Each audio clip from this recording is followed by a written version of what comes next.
right on our seat, we have a great talent called Mytee Yardman. When it comes to Afro dancehall, you definitely going to find him right there. Let's go there and have a conversation. I think he's very tall, so the legs and everything. Yeah, Yardman, how are you doing? Yeah, I'm doing great. Yeah, I'm trying to Medea. You did. Medea. I want to say. Everything crazy down there. Oh, we did amazing. Lessons. Yeah, we come for lessons. All right, sure. But I hope everything is cool with you. Alhamdulillah, everything's fine. Inshallah. Are you Muslim? Yeah, I'm a Muslim. Oh, so how's the fast Ramadan going? Oh, we give thanks. We are in the night of power. Laylatul Qadr. We pray. Allah answers our prayers.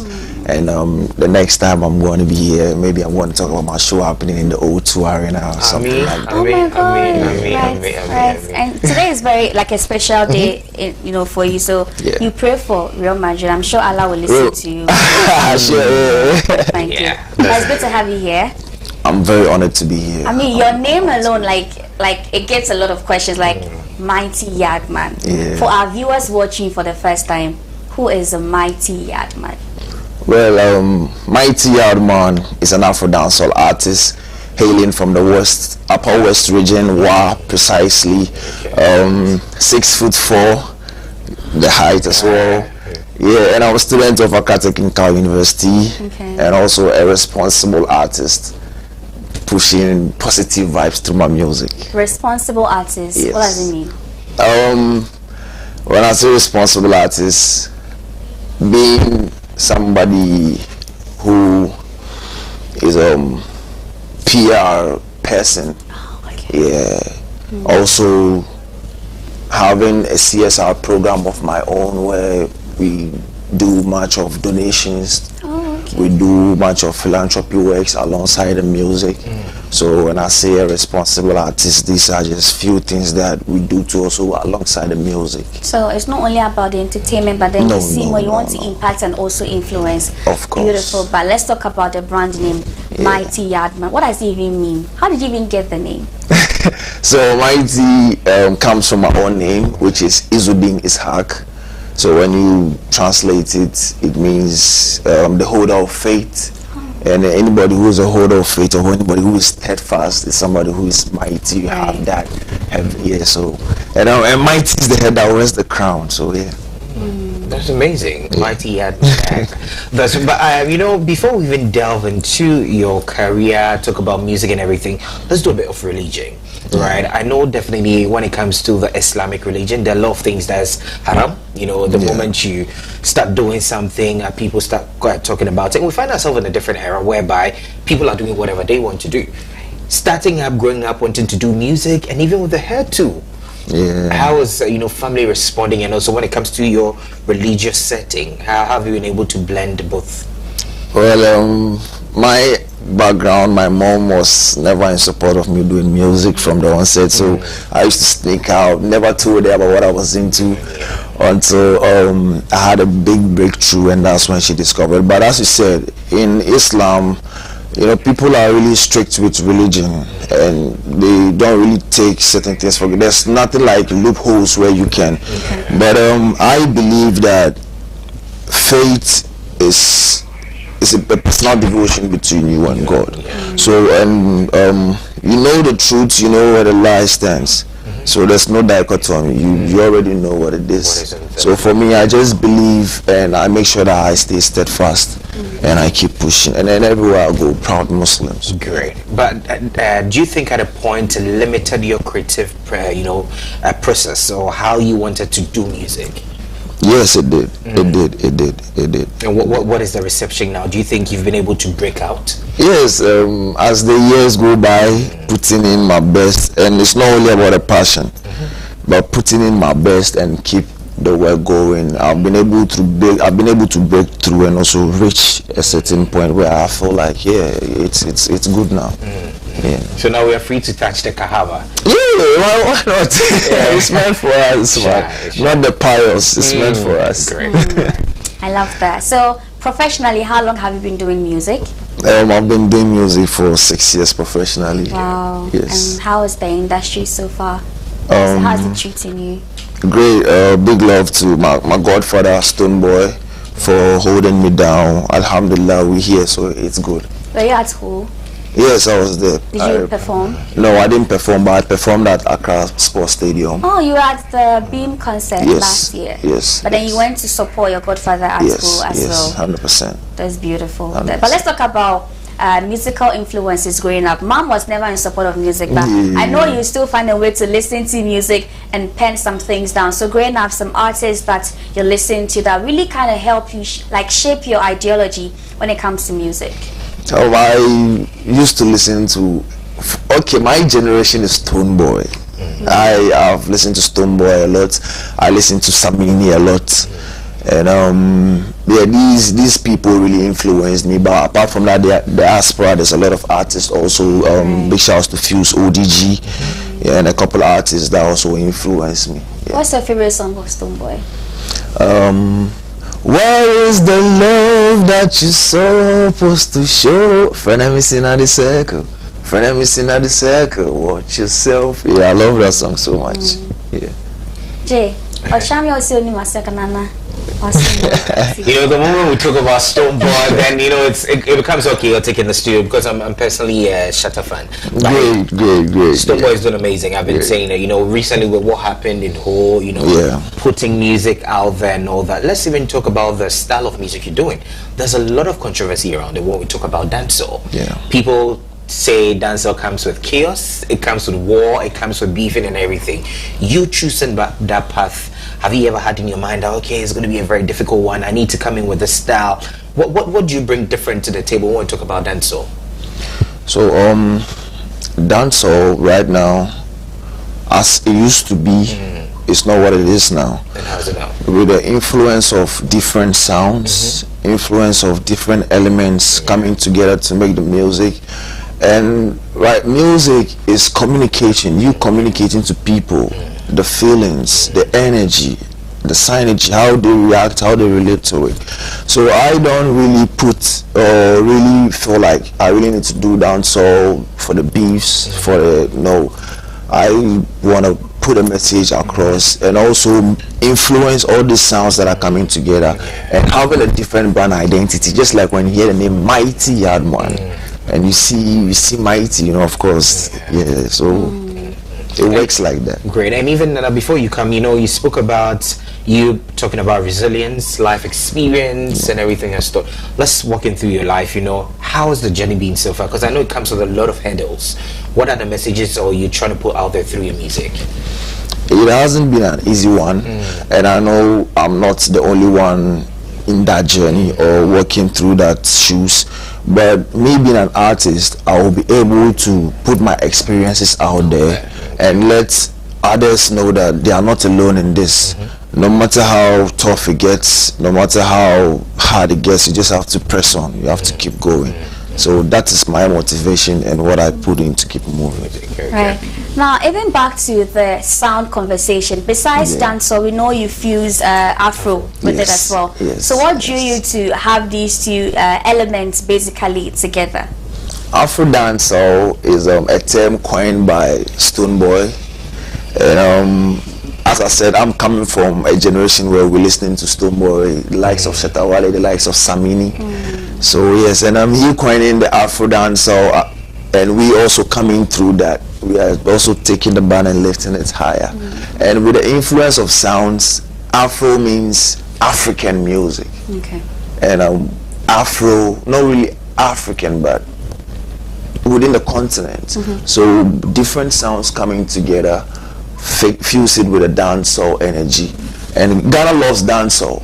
That's why still dancehall is still prominent to the likes of Shetawale and stuff. So yeah, and Mytee is also up next coming. So, right, that's beautiful. I like that. But let's talk about environment. You know, I believe that where you find yourself has a very big effect on you, consciously and unconsciously. So as an artist, especially doing dancehall, what is the kind of environment that you want to find yourself in that really equips you to make your best music? Being with people that we can share the same dreams, being with people that we can sit down and plan, being with people that motivate you. And it's not always that you have a room full of such people. But as time goes on, we meet people along the way. They also come to make it great. Just like me being here today.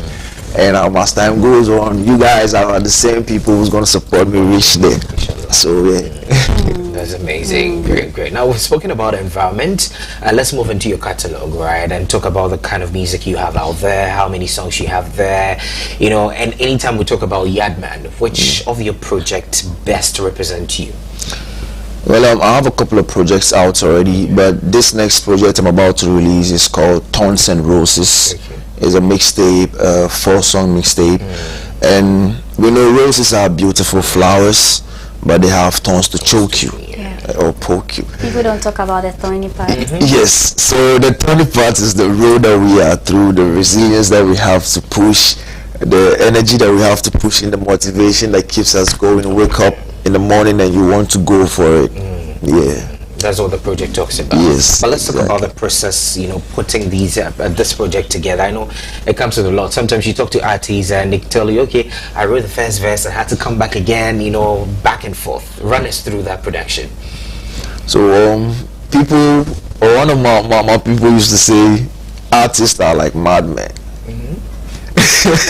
You just don't know how it comes. You go into the studio, maybe you have a plan of doing a love song or doing a rock song, or you have your lyrics planned down, but you go into the studio, producer plays a beat and everything just changes. But for me, my process, this producer that I'm working with, Crossbeats, we are on the same level of mentality whereby we get, and it's a project that I'm doing with him. He's a sole producer on the project. And our recording process, he plays the beats, you write. If it's good, we record. If it's not, we move to the next. So it depends on the energy in the studio and how. You can never say this is how it's going to go, this is how it's going to go. And sitting back and looking at the project Thorns and Roses, would you say, okay, yeah, I'm satisfied, this is what I wanted to put out there?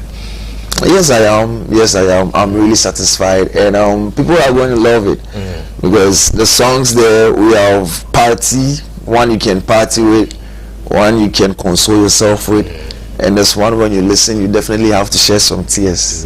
Yes. Since we have the party ones, and I want to get us tearing, let's talk about the one that feels very personal to you. Out of all the mixtapes on Thorns and Roses, let's talk about the one that is very personal to you. So I have All I Need.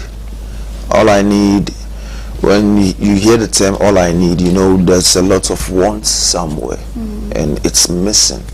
So what exactly is it that I need and I want all? So I want to ask you, what exactly do you need? So right that's why they will have to listen to the mixtape which drops on 20th of March.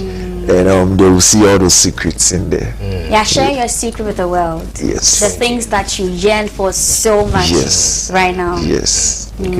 All right. Now, I want us to talk about, you know, the dancehall you're doing with the Afro thing coming in together. Now, we find ourselves in a space whereby we can single out or pinpoint people who are doing this genre of music, and the leading force. Definitely, we're going to talk about the Stonebwoy, we're going to talk about the Shatters and the Saminis. Do you think we've come to understanding that, okay, this is the style of music, let's embrace and accept them, and is the industry paving way for new talents like you? It's very rocky. It's very rocky. The only thing that can distinguish us from these acts is how we brand ourselves and how we put ourselves out there. And also, music is dynamic. It doesn't have to go one way. But here we are used to some particular type of sounds, and if you are not making or you're doing alternative music, it's very hard for people to relate to it. Yes, but I believe that as time goes on, as the years go by, new generation coming with different sounds, the industry will get to embrace all of us. Yeah, but as it stands now, being unique and being different counts a lot. Okay. So now, before you even coming, right, we've seen people lose their life doing the style of music. We can talk about the, we've heard of the Bob Marleys and all that, you know, with gunshots here and there, the Vibrant Fires, you know, losing their lives along the path and everything. You choosing the style, at the point, was there any fear, like, hey man, what is going to happen in the future? Did you have that thoughts? Well, I think in this game, you just have to be careful because you never know with the kind of people that you get yourself involved with or the people that you roll with. So for me, I just want to move with positive energy. I don't want to share any back and forth with anybody, grow myself. No, we say in that kind of language, yes. So but definitely I don't want to be likable by everybody, but at least I should be able to also keep my calm, and the next people or those coming can say, okay, they can also do it differently. Yeah. But even in your earlier submission, you mentioned that with this particular industry, when you don't do what the group likes, it is very difficult for people to relate to what you do. Yeah. Does that discourage you? Do you ever think about changing your genre and just doing what the lots are into, or you still want to stick to what you have now? No, I want to be me. Everywhere I go, I want to be me. I just want to be me. So I'll do me until the record. But if they don't recognize, we still keep going.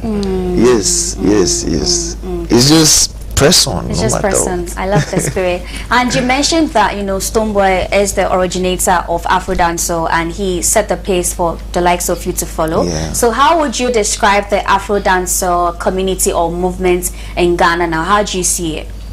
It's growing. I'm not supposed to talk about it, but let me just let the cat out of the bag. Yeah, well, listen. Beam Nation New Generation, Stonebwoy has spoken a lot about this. Beam Nation New Generation, BNNG. We are the new crop of Afro dancehall artists under his banner. That he's mentoring. Yes, under his banner. And it's exciting. It's a great experience. And for me to be fortunate to be part is something that I really hold in high esteem. So yeah, it's growing, and as you can, me being here today, loving it, loving the show, is loving it. Afro dancehall to the world. Afro dancehall to the world. But have you thought of collaboration with Stonebwoy? Yes, every day we're on his heels, every morning, every evening. You keep telling him that you want a collaboration. Yes, that's how we. One of the dreams. Okay. Yes, one of the dreams. It's going to be great. Imagine having a record with Stonebwoy, Shatawale, having a record with Sako, Manifest. These are people that will just balloon you to the top. So it's great. It's great. But that doesn't mean that when you work with a person automatically you get that. No. It doesn't work that way. But when it happens. So you're being patient until that day eventually happens. Yes. That's amazing. Nice. And you know, Yardman, you just mentioned some names right here, and it's still being in the conversation. Anytime we're talking about big people, we talk about the Stonebwoy, Shatta, Sako. These are the names recurring. What do you think is the problem? Why are we still stuck to these people? Is the industry not embracing new talents, or Ghanaians are not supportive enough? I will not say Ghanaians are not supportive enough, but I will say the gatekeeping. The gatekeeping. It's not, to be honest, it's not right that you have to be in a particular crop or follow a particular line in order to be out there for people to see you. It's not right that way. But they are not opening up their wings. Even going to these people takes a lot. You cannot just wake up but in other places it's not like that. Let's take Nigeria for instance. They have new crop of artists coming out every week. How do they do it? There has to be a way. I'm not sure if it's about this TikTok contest and stuff. We are all doing the same thing, but what are they doing differently? So I think this is a question that our industry players needed to sit down and look at. Yeah, because we are part of the system. We are not going anywhere. Great. And you've given explanations to this whole thing. So in one word, how would you describe the Ghana music industry? In one word. Well, let me just say it's amazing. We love it. Ghana, motherland, we love it. Okay, we've got some rapid fire for you, but before that, earlier on our motivation, we spoke about people focusing on their source even when the world doesn't really understand their recipe, right? So as an Afro dancehall artist, that you are also waiting for you to finally establish your stand in our industry. What is that special thing you do that makes you different and peculiar from other Afro dancehall acts that we know? My sound is very different. My sound it's just different when you hear me sing or you see me on stage.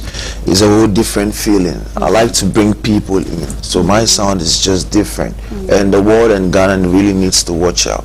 Right. Yeah. Right. So let's do some rapid fire. Definitely. Okay, so we've got some questions for you.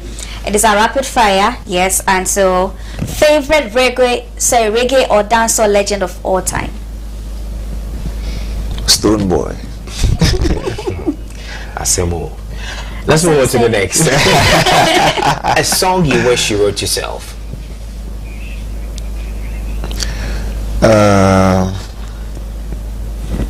Before I leave, feel me again. It's by Jackio. I love that song so much. I wish I wrote it. You wrote it yourself. Yes. Yeah. Okay. One genre you would love to experiment with? Rock music. Yes, yes. Wow. That's, again, so one artist you drop everything to collaborate with. One artist. Stone Boy. Right. The best advice you've ever received? That's for my dad. Whatever you do, Allah first. Wow. And whatever you do, God first. Correct. And I think that has helped me a lot, because if I want to do something that really doesn't, I'm like, I have to think twice. So that has really kept me moving a lot. Yes. Okay. So hardest part of being an artist? Apart from the monetary aspect, the urge to wake up in the morning to keep going, the frustrations is crazy. It's crazy. Okay. Fame or money? Money, give me money. A music award you want to win someday? Artist of the Year, Ghana Music Awards. It will happen. Yeah. But until then, who are you nominating for Artist of the Year?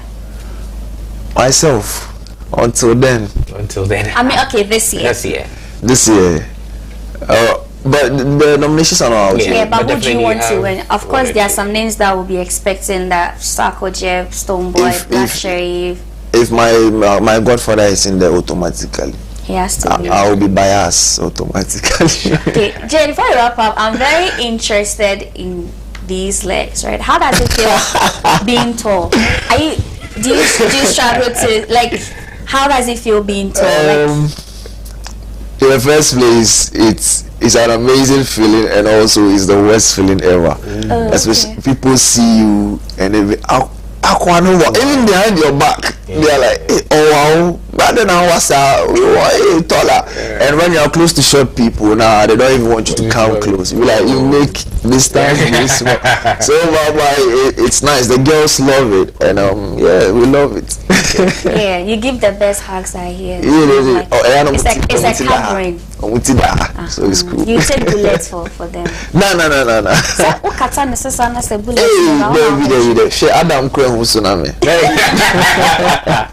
Wow, that's an amazing conversation right here, Mytee Yardman. And we're wrapping up the conversation. And what are you telling Guineans this morning? So, roll to the bone, so we jet off. Mytee there, you know the tin pack up. And how anybody could have do what me in lock off, I don't know. Zang, them cannot sing song. My name is Mytee, the African Yardman. Make sure you follow all social media handles, and I'm live in action. Keep following, enjoy the music. Thorns and Roses on 20th March. See you. Oh, see you too. Thank you so much for joining us on the show, and we'll continue to support you as well. So keep doing music, keep pushing Afro dancehall, and I know one day the world, like you said, O2 Arena, I know it's highly attainable.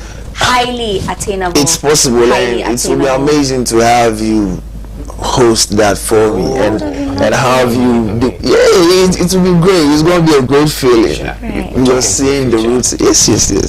I believe. So Barika, it's a line advance. Of course.